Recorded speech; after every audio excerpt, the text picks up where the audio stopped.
why is that? Well, a whole range of things, which we'll probably talk about under the headings of the other questions, but certainly one is the increasing focus in public discourse on immigration, asylum, on Islam in Europe since the New York attacks in 2001.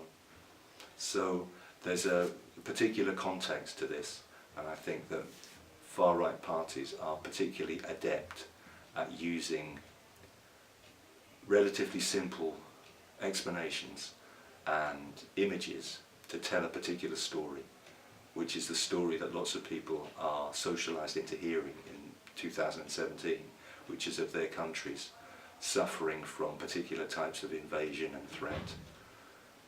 And far-right populist parties are skillful at manipulating these messages so that the focus becomes immigrants, asylum seekers, people whose parents or grandparents were immigrants or asylum seekers, rather than the groups of people who really hold power. You look at the images that are produced by far-right nationalist parties in Europe, you see there's a very close set of images that are produced to convey particular messages. You very often have images of groups of women wearing hijab, particularly the veil.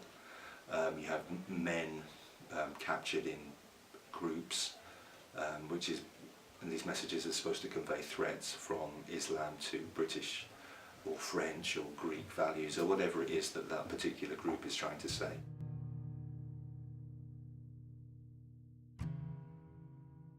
Because many people interpret the European Union's actions as imposing ideas, which is an unusual one, given that the European Union produces most of its policy through the European Parliament, at which representatives from all of the EU countries sit. So this policy doesn't emerge from nothing. It emerges out of deliberations by members who are sent there from the various European countries to start with. So when people say the EU imposes something on Britain, for example, that's a rather strange way to express that.